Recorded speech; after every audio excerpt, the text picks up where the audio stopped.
बिस्मिल्लाहिर्रहमानिर्रहीम। स्टूडेंट्स, हम मेंडल के लॉज ऑफ इनहेरिटेंस के बारे में बात कर रहे थे और आज इसी सिलसिला में हम लॉ ऑफ इंडिपेंडेंट असॉर्टमेंट की बात करेंगे। मेंडल ने इस लॉ को प्रपोज करने के लिए जो क्रॉस करवाया, उस क्रॉस का नाम था डाई हाइब्रिड क्रॉस। दो ट्रेड्स को एक ही वक्त पे स्टडी करने के लिए जो क्रॉस करवाया जाता है उसको हम डाई हाइब्रिड क्रॉस कहते हैं। अगर आपको याद हो, लॉ ऑफ सेग्रीगेशन प्रूव करने के लिए मोनो हाइब्रिड क्रॉस करवाया जाता है, एक टाइम पे एक ट्रेड को स्टडी किया जाता है। डाई हाइब्रिड क्रॉस में दो ट्रेड्स को साइमल्टेनियसली स्टडी किया जाता है। तो मेंडल ने इसके लिए जो एक्सपेरिमेंट परफॉर्म किए, उनमें से पहला एक्सपेरिमेंट उसने पेरेंटल जनरेशन ली राउंड येलो प्लांट और रिंकल्ड ग्रीन। जिन प्लांट्स पे राउंड येलो कलर के सीड प्रोड्यूस होते हैं उनको राउंड येलो प्लांट कह रहे हैं, और जिनके सीड रिंकल्ड और ग्रीन कलर के होते हैं उनको रिंकल्ड ग्रीन प्लांट कह रहे हैं। अब ये दो ट्रेट हैं, राउंड शेप है और येलो कलर है। अब ये पेरेंटल जनरेशन प्योर ब्रीडिंग थी, यानी होमोजाइगस डोमिनेंट। राउंड के दोनों अलील डोमिनेंट और येलो के दोनों अलील डोमिनेंट हैं। इसी तरह राउंड शेप के लिए दोनों अलील रिसेसिव हो जाएं तो ये रिंकल्ड शेप होगी, कलर के दोनों अलील रिसेसिव हो जाएं तो कलर ग्रीन होगा। अब ये दो ट्रेट हैं, चूँकि हमें पता है एक ट्रेट को दो अलील कंट्रोल करते हैं, तो राउंड शेप के लिए देखें दोनों अलील हैं अलग से और कलर के भी दो अलील हैं। इधर भी देख सकते हैं शेप के दो अलील हैं और कलर के दो अलील हैं। ये होमोलोगस पेयर ऑफ क्रोमोसोम है, ये भी होमोलोगस पेयर ऑफ क्रोमोसोम है और ये एक ही सेल के अंदर मौजूद हैं। अब जब गैमीट्स बनेंगे तो गैमीट्स में हम जानते हैं कि अलील्स जो हैं उनकी सेग्रीगेशन हो जाती है, इसलिए इधर गैमीट्स में इन दो में से एक अलील आएगा और कलर के अलील में से भी एक अलील आएगा। और इसी तरह इधर भी सेम सिचुएशन है। अब इसका ये मतलब नहीं है कि गैमीट एक ही बने हैं, मेल और फीमेल। ये एक इसलिए शो किया है कि जितने भी बने सबकी टाइप यही है, जीनोटाइप सेम होगी, इसलिए हमने मेल गैमीट भी एक ही शो किया है और फीमेल गैमीट भी एक ही शो किया है। अब फर्टिलाइजेशन होगी, जाइगोट बनेगा, जाइगोट से एम्ब्रियो, एम्ब्रियो से नया प्लांट, उसको हम कहेंगे F1 जनरेशन। तो गैमीट्स के अलील्स दोबारा इकट्ठे हो गए। तो इसको ड्रॉ कैसे करना, हमने पहले एक ट्रेट के अलील इकट्ठे शो कर दें, जैसे शेप के दोनों अलील आपने शो कर दिए। मेल गैमीट की तरफ से डोमिनेंट आया है और फीमेल गैमीट की तरफ से रिसेसिव। इसी तरह दूसरे ट्रेट के भी दोनों अलील इकट्ठे कर दें। मेल गैमीट की तरफ से येलो कलर का अलील है और फीमेल गैमीट की तरफ से यही अलील रिसेसिव फॉर्म में आया है। अब ये F1 जनरेशन में जितने भी प्लांट प्रोड्यूस हुए हैं उनके सीड राउंड येलो कलर के हैं, लेकिन हेट्रोजाइगस फॉर्म है। आप देख सकते हैं डोमिनेंट और रिसेसिव, डोमिनेंट और रिसेसिव, तो ओवरऑल ये जीनोटाइप क्या होगी, हेट्रोजाइगस। तो दोनों ट्रेट्स के अलील हेट्रोजाइगस फॉर्म में आ गए हैं।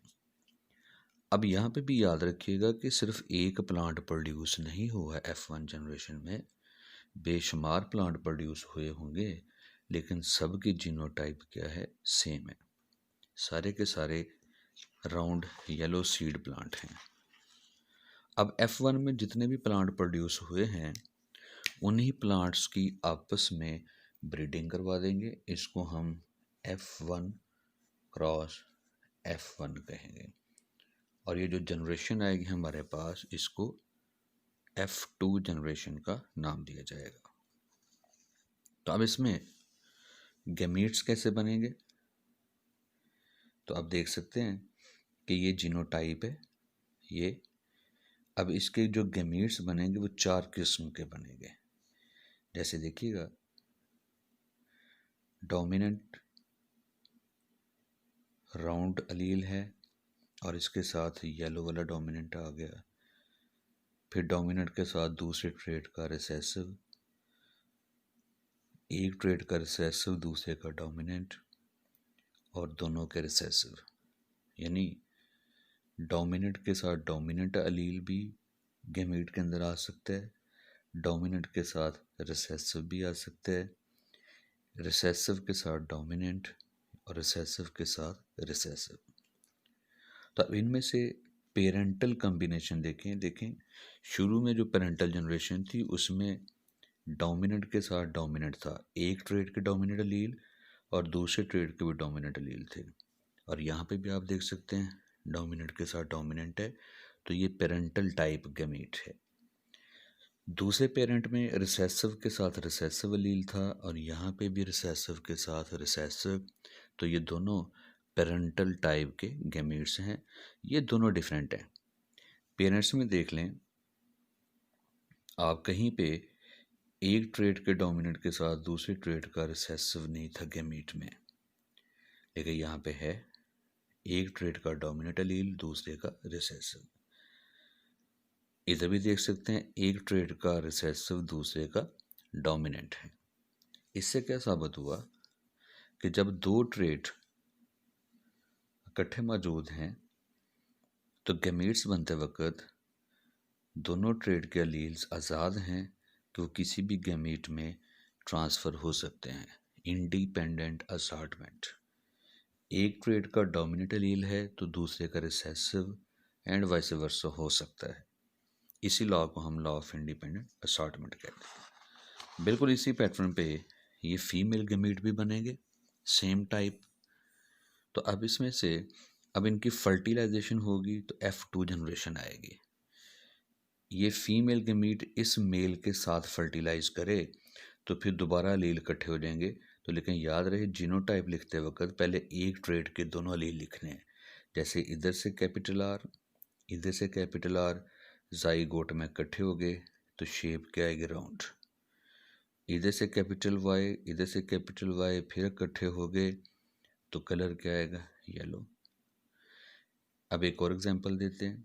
सपोज ये फीमेल गैमीट और ये मेल, इनकी फर्टिलाइजेशन करवाएं तो रूल है कि पहले डोमिनेंट अलील लिखेंगे, capital R small r round, capital Y yellow, again round yellow. चलें एक और एग्जांपल देते हैं। फीमेल गैमीट और ये मेल गैमीट, इधर से कैपिटल R, इधर से कैपिटल R राउंड, इधर से स्मॉल y, इधर से स्मॉल y, यानी रिसेसिव अलील तो रिंकल्ड। तो ये जीनोटाइप इस तरह से आपने मेंशन करनी है। चलें आपके सामने एक और ड्रा करते हैं। सपोज ये फीमेल गैमीट है और ये मेल है, तो जीनोटाइप इकट्ठी करते हैं जी। ये पहले एक ट्रेट के अलील लिख लेते हैं, रिसेसिव और रिसेसिव। आप इन दोनों को देखें, ये रिसेसिव और रिसेसिव है। अब इसी तरह दूसरे ट्रेट के अलील भी इकट्ठे कर देते हैं जी इन दोनों को। तो हम देख सकते हैं इधर कि इधर स्मॉल y और स्मॉल y। अब फिनोटाइप क्या आएगी? पहले इस ट्रेट में देखें दोनों अलील रिसेसिव हैं तो रिंकल्ड, दूसरे ट्रेट के दोनों अलील रिसेसिव हैं तो ये ग्रीन। इसी तरह बाकी इसमें जो बॉक्सेस हैं आप इसी तरह फिल करेंगे ताकि आपकी प्रैक्टिस हो।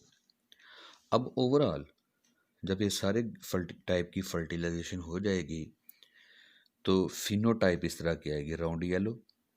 इसको हम कैलकुलेट करेंगे तो टोटल 9% राउंड येलो होंगे, 3% राउंड रिंकल्ड, ये राउंड ग्रीन साथ कलर आएगा, फिर रिंकल्ड के साथ येलो 3%, रिंकल्ड के साथ ये। अब ये रेशो आती है 9 रेशो ये, बल्कि ये 1 है, सॉरी फॉर दैट, ये दिस इज़ 1। 9:3:3:1। तो अब इसमें से पेरेंटल कौन से हैं जिनको मैं सर्कल करूँगा?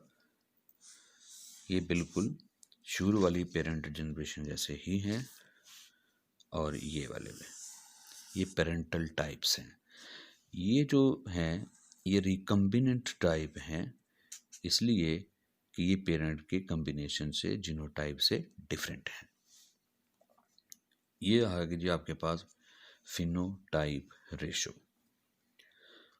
अब इसके साथ हमें ये बात बड़ी वाज़ेह तौर पे नज़र आ रही है कि जब दो ट्रेट को इकट्ठा स्टडी किया जाए तो ट्रेट के अलील आज़ादाना तौर पे गेमीट में ट्रांसफ़र होते हैं।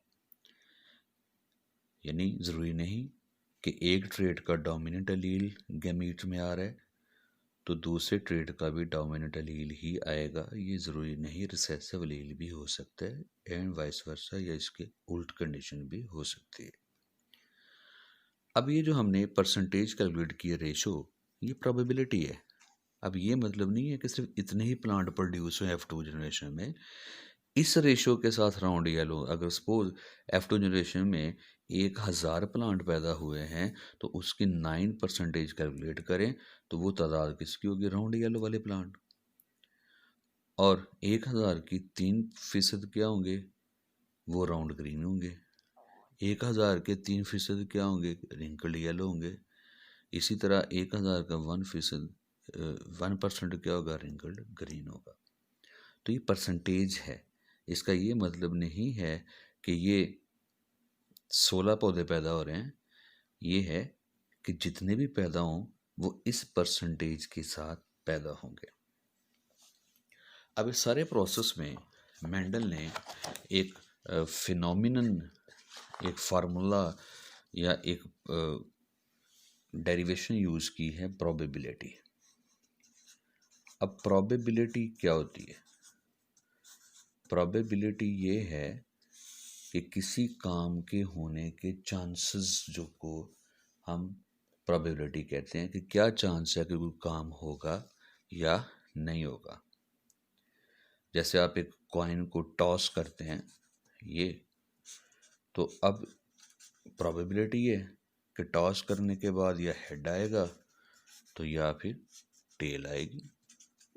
यही दो प्रोबेबिलिटी हैं।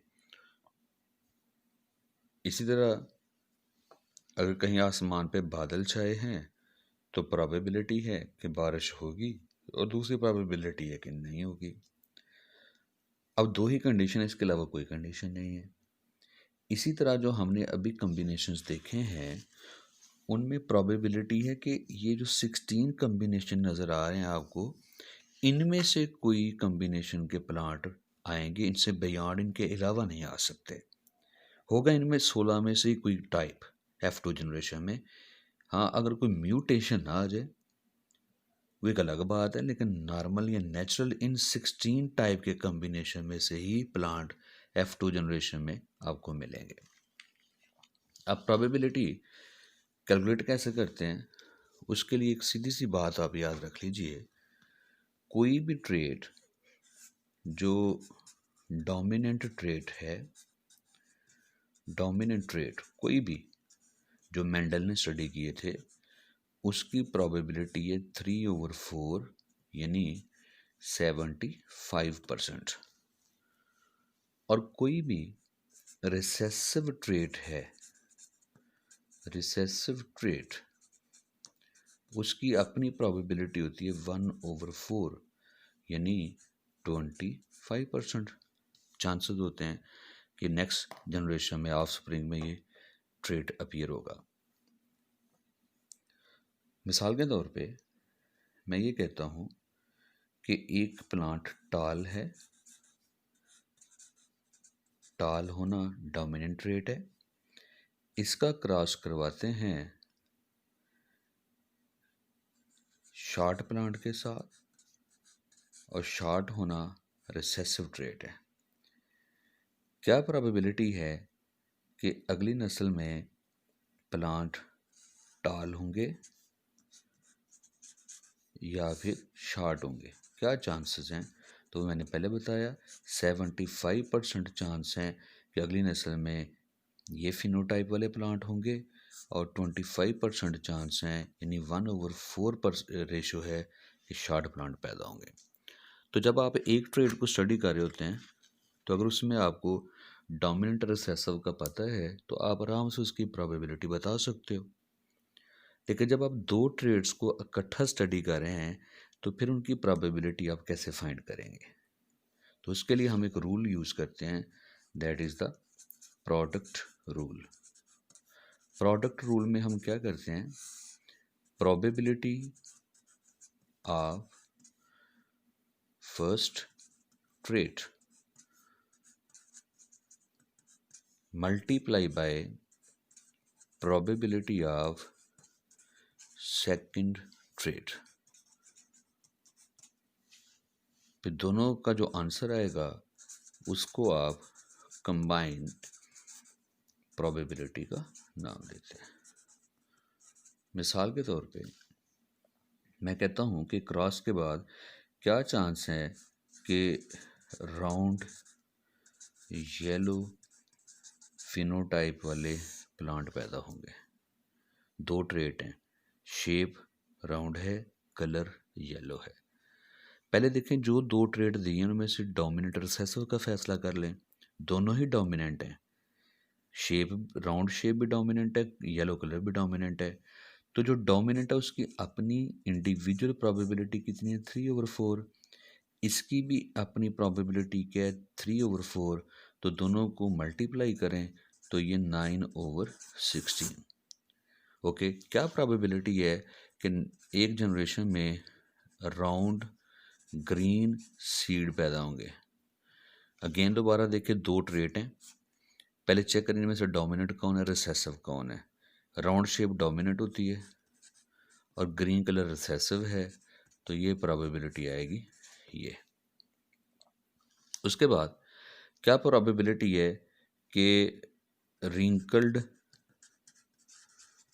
येलो सीड वाले प्लांट पैदा हों? तो दोनों ट्रेट को पहले फैसला करें कौन डोमिनेंट कौन रिसेसिव है।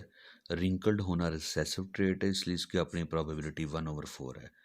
ओके, येलो कलर होना जो है ये डोमिनेंट ट्रेट है, इसकी प्रोबेबिलिटी है 3, तो चांस क्या है, 3% है। अब इसी को आगे कंटिन्यू करते हुए हम एक प्रॉब्लम सॉल्व करते हैं जी, कि एक कपल है, उनकी जीनोटाइप ये है, ये मेल और ये फीमेल, दोनों होमोजाइगस डोमिनेंट हैं। इनका skin colour, hair colour, eye colour normal है। इनके यहाँ बच्चों की जो पैदाइश होगी वो नॉर्मल, उनमें भी मेलानिन पिगमेंट प्रोड्यूस हो रहा होगा। लेकिन फ़र्ज़ करें कि इन कपल में से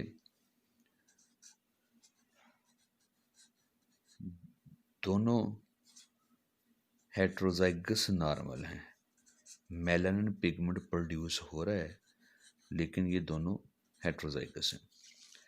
इसका मतलब ये है कि इन दोनों के पास एक एक एलील रिसेसिव है, तो प्रोबेबिलिटी क्या है कि इनकी नस्ल में कोई एल्बिनो चाइल्ड पैदा होगा, यानी जिसमें मेलानिन पिगमेंट मौजूद ही ना हो। पैदाइशी तौर पर ऐसे बच्चों के बाल भी वाइट होते हैं, इनकी आँख का जो कॉर्निया होता है उसका कलर भी नॉर्मल नहीं होता। तो क्या चांस है, चूँकि एल्बिनो होना का ताल्लुक रिसेसिव के साथ है और तो रिसेसिव ट्रेट की प्रोबेबिलिटी हमेशा क्या होती है, 1/4। तो 25% चांस हैं कि इनके यहाँ एल्बिनो चाइल्ड की पैदाइश हो सकती है। तो ये है concept of law of independent assortment and probability.